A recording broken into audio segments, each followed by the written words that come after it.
Chapter 31, Grandfather. By the time Grace and Marty reached the Sky House clearing, they could barely walk.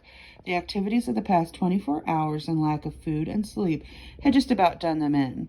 "We made it," Marty said dully. The first thing he was going to do when he got into the Sky House was eat everything he could swallow, then lie down on the bed. No, the sofa. He didn't think he had the strength to climb to the second floor. They walked toward the aluminum ladder in a daze. "When did Wolf say he was going to get here?" Grace asked. "He didn't, at least not before Gizmo conked out." Marty started up the ladder, then hesitated. "What's the matter?" He stepped back down to the ground.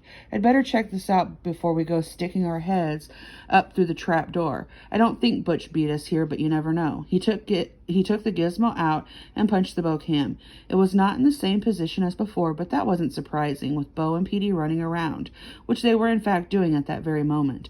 Bo lumbered in and out of the picture, followed a moment later by the dainty Petey camera. The camera was pointed toward the kitchen area.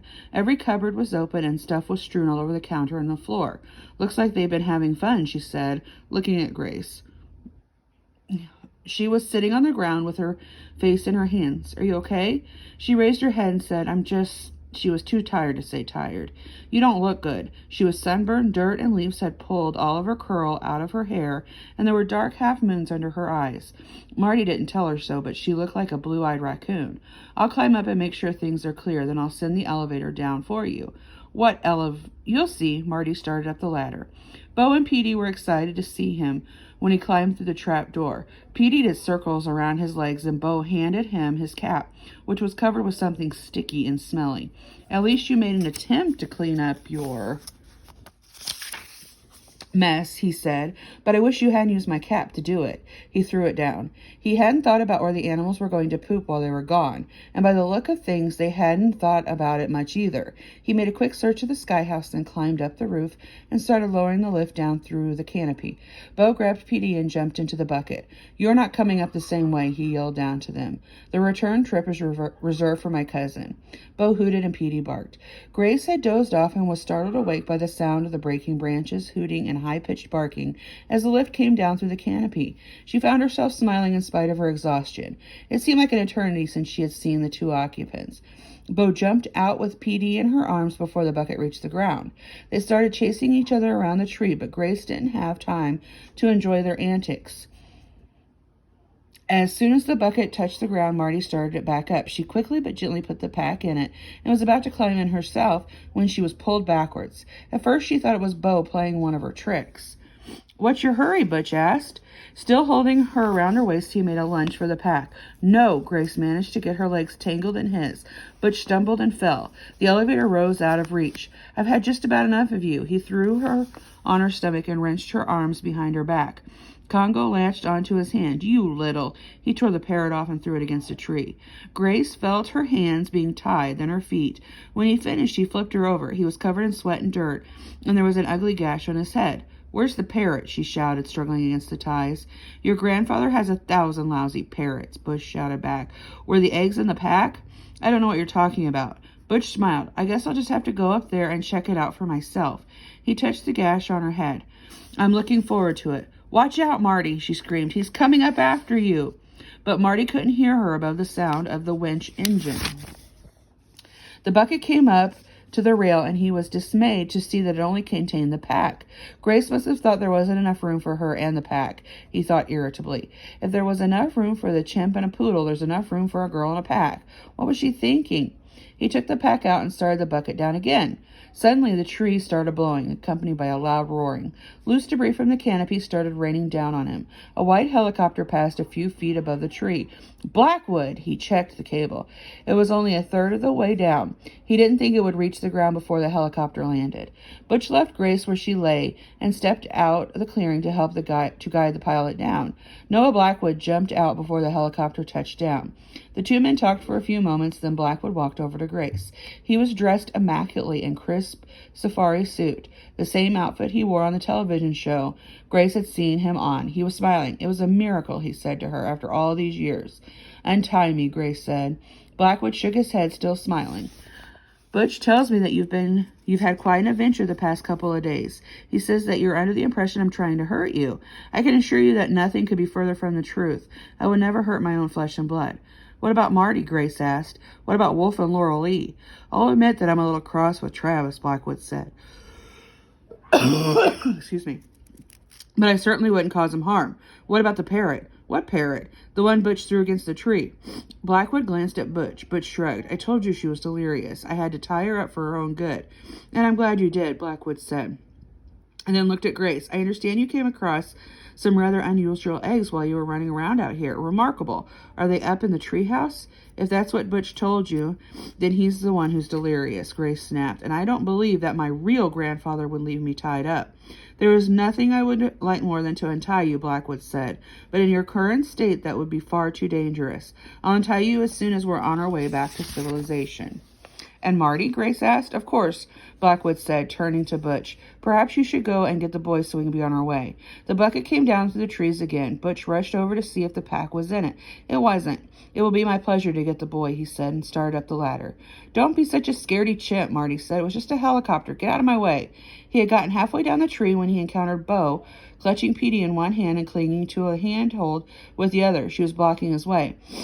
I mean it, Bo. Either climb around me or climb down. I've got to help Grace. Bo looked below her. That's right, Marty encouraged. Climb down. But that was not why Bo was looking down. A shiny head appeared about 10 feet below her. The game's over, Butch said. All I want are those eggs. I promise nothing will happen to you. For some reason, Marty didn't believe him. He scrambled back up to the sky house. I know this is difficult. Blackwood was on his knees in front of Grace. But I can assure you that in a couple of weeks, all of this unpleasantness will be a distant memory. You're going to be a princess, just like your mother was. Losing her was the worst thing that ever happened to me, and finding you is the best. I'm not going with you, Grace said. I'm waiting here for Wolf. A flash of anger came into Blackwood's eyes, but disappeared almost as fast as it had appeared. Travis Wolf is responsible for all of this. Can't you see that? How you survived the fall from his jet, I'll never understand. He killed my daughter, your mother, Grace. He didn't, Grace said. Mokele Mumbe killed her. He nearly died trying to save her. Is that what he told you? I was there. You were too young to remember anything that happened, Blackwood said soothingly. Travis has filled your head with lies. He's a menace. I must protect you, Grace, just as I've dedicated my life to protecting animals all over the world. Butch virtually launched himself through the trap door, fully expecting the boy to be waiting for him with some kind of club, but the blow did not come. The boy wasn't there. He quickly searched the room, then climbed up to the second floor, then the roof, where he found the chimp and the dog, but the boy was nowhere to be seen, nor were the eggs. Marty was sliding through the canopy, with branches and leaves whacking him in the face. He hadn't taken the time to put in the helmet or goggles on, but he wished he had. The cable ended at a small platform 100 yards from Sky House Street. He unclipped the harness and started down. Chapter 32, Dinosaur Eggs. Butch stepped off the ladder. Well, Blackwood asked. He's not up there, and neither are the eggs. There are canopy cables on the roof. He must have used one of them to slip away. Grace smiled. It's going to be dark soon, Blackwood said. If we don't leave, we'll spend the night out here. Butch shrugged. Go ahead. I have some other things to take care of before I leave. I'll get the eggs, and you can send the chopper back for me. That would probably be best, Blackwood agreed. He pointed at Grace. Bring her to the helicopter. Butch picked her up and threw her over his shoulder. Grace struggled, but it was hopeless. They started across the clearing. Put her down! Butch and Blackwood stopped and turned around. Marty had stepped into the clearing about 30 yards behind them. He was holding a large egg in each hand. I said, put her down. Butch smiled. Nice try. Marty tossed one of the eggs into the air and caught it. For God's sake, Blackwood shouted, do what he says. Reluctantly, Blackwood set Grace on the ground. Now what? He asked. Cut her loose. Forget it, Butch said. Marty tossed the egg into the air again and nearly missed catching it. Be careful with that, Blackwood said. That's not an egg. It's a prehistoric relic. It's worth millions of dollars. You're going to be rich, son. Big deal, Marty said. He tossed the egg into the air and caught them, then brought them back like he was going to throw one. He's bluffing, Butch said. Marty threw the egg. It hit a tree trunk with a sickening splatter. Blackwood moaned. Butch brought the shotgun up and pointed at Marty's chest. What are you going to do now, sport? Marty held the remaining egg with both hands. One to go. If you shoot me, I swear to you that will be the last thing I'm going to do is crush this thing. Be reasonable, Blackwood pleaded. Cut her loose, Marty repeated. Blackwood got down on his knees and cut the ropes with his pocket knife. Grace got up, rubbing her wrist, and ran over to Marty. All right, Blackwood said, you have the egg. You have Grace. Where are you going to go? Marty didn't answer. He hadn't figured that part out yet. They were coming with me, Wolf said, breathlessly stepping into the clearing, pointing a shotgun at Butch. Laurel stepped out behind him. Travis, Blackwood said, giving him the most hateful look Grace and Marty had ever seen. Put the gun down, Wolf said. I mean it. Butch started to lay it down. Blackwood gave a scornful laugh. He won't shoot you. That's Travis Wolf. Butch hesitated. His father used to tell me stories about how his son couldn't finish a hunt. That man's a pitiful coward. Wolf seemed unfazed by the insult. You have a point, Noah, and my friend standing over there has a point, too. Masolito stepped out into the open with an arrow strung. And if this doesn't convince you, Wolf continued, this will. Another person stepped out of the trees wearing a full set of camouflage army fatigues and carrying an automatic rifle. Bertha? Marty said, how'd you get here? Same way you did, she answered with her eyes and rifle fixed on Butch. And I would have been here sooner, but I got blown a little off course. Then my chute got tangled in the canopy. It's a long time since I made a jump. She walked over to Butch without the slightest trace of fear. Are you going to put your gun down, or am I going to have to take it from you? You? Butch smirked.